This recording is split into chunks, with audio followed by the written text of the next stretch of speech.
Welcome to Stardom with Chittu. Christmas is my favorite season of the year, and because this is Christmas week, we have a special guest for you guys. Please welcome music director and singer Alphonse Joseph. Welcome to Stardom, sir. Thank you. Merry Christmas, Adindane, to you and your family. Same. Merry Christmas to you. Okay, Christmas spirit to Kootamandi, I bought something.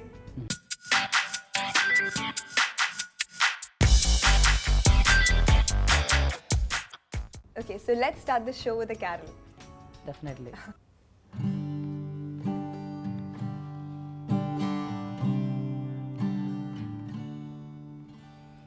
Oh, holy night, the stars are brightly shining.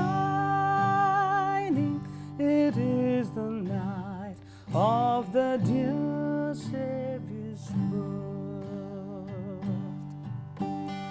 Long lay the world in sin and error pining, till he appeared and the soul felt its worth.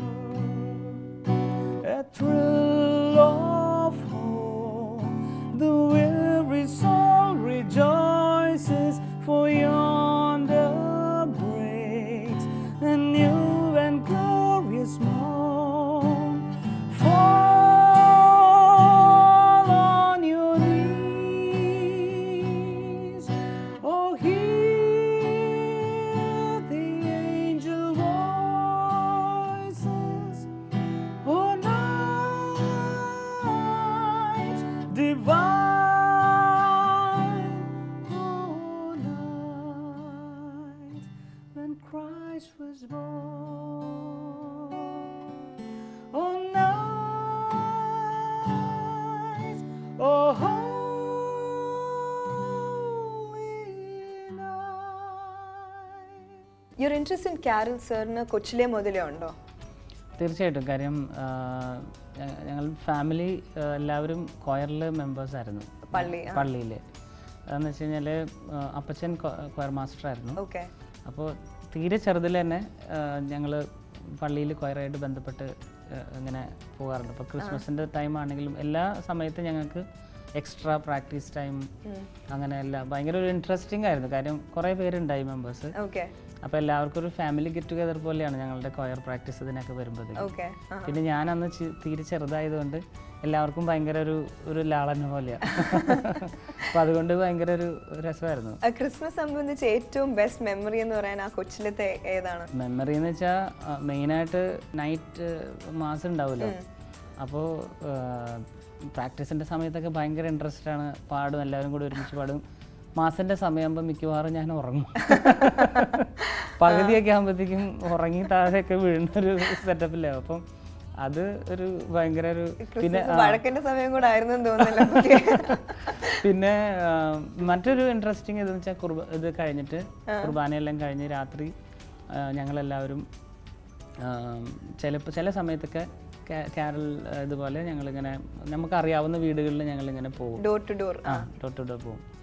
അതൊരു രസകരമായിട്ടുള്ളൊരു ഇതാണ്. എൻ്റെ parents ഒക്കെ പറയും നാട്ടിലത്തെ Christmas ഇവിടുത്തെ Christmas തമ്മിൽ ശരിക്കും വ്യത്യാസമുണ്ട്. മാത്രമല്ല പണ്ടത്തെ ക്രിസ്മസും ഇന്നത്തെ കാലത്ത് സെലിബ്രേറ്റ് ചെയ്യുന്നത് തമ്മിൽ വ്യത്യാസമുണ്ട്. അങ്ങനെ ഫീൽ ചെയ്യുന്നുണ്ടോ സാറിന്? തീർച്ചയായിട്ടും ഉണ്ട്. എന്ന് വെച്ചാൽ എനിക്ക് തോന്നുന്നത് അന്ന് കുറേയും കൂടി ഇതൊരു എന്താ പറയുക, ഇതൊരു ലൈക്ക് ഒരു ഭയങ്കര ഒരു ആഘോഷം, എല്ലാവരും കൂടി ഒന്നിച്ച് വരുന്ന. ഇന്നിപ്പോൾ എന്ന് വെച്ചാൽ നമുക്ക് എന്താ പറയുക, പല കാര്യങ്ങളിലും ഒരു കാര്യം ഓക്കെ എന്തെങ്കിലുമൊക്കെ ചെയ്യുക എന്നുള്ളൊരു ഇതിൽ കവിഞ്ഞ് മറ്റേത് നമ്മൾ ഒരു വേറെ പരിപാടികളൊന്നുമില്ല. ക്രിസ്മസിൻ്റെ സമയമായി കഴിഞ്ഞാൽ ഇതാണ് മെയിൻ സംഭവം. അപ്പോൾ അങ്ങനെ ഒരു ഭയങ്കര കുറച്ചും കൂടി ഒരു ഭയങ്കര ഇൻവോൾവ്മെന്റും ഒരു അടുപ്പൊക്കെ ഉണ്ടായിരുന്നു. എന്താണ് അപ്പോൾ ആ ഒരു ക്രിസ്മസ് മെസ്സേജ് എന്ന് പറയുന്നത്? ഹോപ്പാണോ ദാറ്റ് യു ബിലീവ്? തീർച്ചയായിട്ടും ഒരു ഹോപ്പാണ്. എന്തൊക്കെ പ്രശ്നങ്ങളുണ്ടായാലും there is a something greater something is coming up എന്നുള്ളൊരു ഹോപ്പ്. അതാണ് എനിക്ക് തോന്നുന്നത്. ക്രിസ്മസ് 2015 എങ്ങനെയാണ് സെലിബ്രേറ്റ് ചെയ്തത്? ഫാമിലിയുടെ ആയിരുന്നോ? 2015 തീർച്ചയായിട്ടും ഫാമിലിയുടെ കൂടെ സമയം ഉണ്ടായിരുന്നു. പിന്നെ എനിക്കൊരു ഇൻട്രസ്റ്റിംഗ് എന്ന് ഞാൻ ഉദ്ദേശിച്ചത് ചുമ്മാ ഒരു ഫാസിനേഷൻ ഇതിലല്ല ഞാൻ പറഞ്ഞത്. എനിക്കൊരു ഭയങ്കരമായിട്ട് എന്നെ ടച്ച് ചെയ്തൊരു അനുഭവം എനിക്കുണ്ട്. ഞങ്ങളിപ്പോൾ താമസിക്കുന്ന ഫ്ലാറ്റിൻ്റെ അടുത്ത് തന്നെ ഒരു ശാന്തി നിവാസ് എന്ന് പറഞ്ഞ ഈ ജയിലിൽ വർക്ക് ചെയ്യുന്ന അച്ഛന്മാരുടെ ഒരു സ്ഥലമുണ്ട്.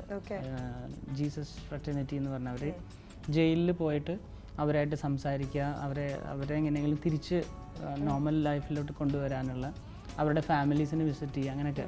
അപ്പോൾ അങ്ങനെ അവർ ഒരു പ്രാവശ്യം പറഞ്ഞു നമുക്ക് ക്രിസ്മസ് ടൈമിൽ നമുക്കൊന്ന് എന്തെങ്കിലും ഒരു ചെറിയ പ്രോഗ്രാം ചെയ്യണമെന്ന് പറഞ്ഞു. അപ്പോൾ ഞാൻ പറഞ്ഞു ഞാൻ കുഴപ്പമില്ല, ഞാൻ ഫ്രീ ആയിട്ട് വരാം, എനിക്കൊരു ആംപ്ലിഫയറും ഒരു ഇതൊക്കെ മതി. അപ്പോൾ ഞാൻ ഇത്രയേ ഉള്ളൂ, കുറേ പാട്ടുകൾ പാടിയവർക്ക് വേണ്ടിയിട്ട്. പിന്നെ എൻ്റെ ലൈഫിലെ സ്ട്രഗിൾ ടൈമിൽ ദൈവം എങ്ങനെയാണ് എന്നെ പോസിറ്റീവായിട്ട് മുന്നോട്ട് കൊണ്ടുപോയത്. അപ്പോൾ ഓരോ പ്രശ്നങ്ങൾക്ക് ഇപ്പോൾ നമ്മൾ അറിഞ്ഞിട്ട് ചെയ്യുന്നുണ്ട്, നമ്മൾ അറിയാതെ വന്ന് വീഴുന്ന ചില കാര്യങ്ങളുണ്ടല്ലോ, പക്ഷെ അതിലൂടെയൊക്കെ ദർ ഇസ് എ ഹോപ്പ് എന്നുള്ളൊരു ഇതിൽ എനിക്കൊരു ഷെയറിങ് ചെയ്യാൻ പറ്റി. ഇപ്പോൾ കഴിഞ്ഞിട്ട് കുറേ പേര് വന്ന് എൻ്റെ അടുത്ത് സാർ എനിക്കൊന്ന് സംസാരിക്കുന്നൊക്കെ പറഞ്ഞ് വന്നു. പിന്നെ അവർക്കൊരു ടൈം ലിമിറ്റ് ഉണ്ടല്ലോ, അവർക്കൊരു പരിധി കവിഞ്ഞാൽ നമുക്ക് സംസാരിക്കാൻ പറ്റില്ല. പക്ഷേ ആ ഉള്ളൊരു സമയം എന്നെ സംബന്ധിച്ചിടത്തോളം ഇറ്റ് വാസ് എൻ്റെ ലൈഫിലൊരു ഭയങ്കര എക്സ്പീരിയൻസ് ആയിരുന്നു. വീട്ടിൽ വിത്ത് വൈഫ് ഫാമിലി ആയിട്ട് ക്രിസ്മസ് ട്രീ ഒക്കെ പുൽക്കൂടൊക്കെ ചെയ്യാറുണ്ടോ? ചെയ്യാറുണ്ട്. ഇപ്രാവശ്യം ഞാൻ നല്ല ഓട്ടത്തിലായിരുന്നു. ഞാൻ ശരിക്കും പറഞ്ഞാൽ ഇന്നലെയാണ് ഒന്ന് നിലത്ത് നിൽക്കാന്ന് പറയില്ലേ, കാരണം ചെന്നൈയിൽ ഒരു 2 ദിവസത്തെ ഒരു റിസർച്ച് പ്രൊജക്റ്റ് ഉണ്ടായിരുന്നു. അപ്പോൾ അതിൻ്റെ കാര്യത്തിന് വേണ്ടി പോയി. പിന്നെ ട്രിവാൻഡ്രത്ത് ഒരു പ്രോഗ്രാം ഉണ്ടായിരുന്നു. അങ്ങനെ എല്ലാ ഓട്ടം കഴിഞ്ഞ് ഇന്നലെയാണ് വന്നത്. ക്രിസ്മസിൻ്റെ ദിവസം തൃശ്ശൂരിൽ എൻ്റെ തറവാട്ടിലായിരുന്നു. അപ്പോൾ അവിടെ ഞങ്ങളെല്ലാ കാര്യങ്ങളും ചെയ്ത് ട്രീയും. അപ്പം ക്രിസ്മസിന് സമയമാണ്, ഒരു ഫേവറേറ്റ് കാരൽ ഓഫ് യോഴ്സ് ഏതാണ്? 2-3 സോങ്സ് ഉണ്ടെങ്കിലും may be joy to the world. Joy to the world, okay. എനിക്ക് തോന്നുന്നത് എല്ലാവരുടെയും ഒരു ഫേവറേറ്റ് തന്നെയാണ് കാരൽ. ഓക്കെ, അപ്പൊ അത് നമുക്ക് പാടാൻ പറ്റും.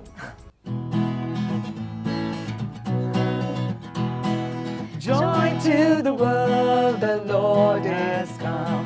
Let earth receive a King.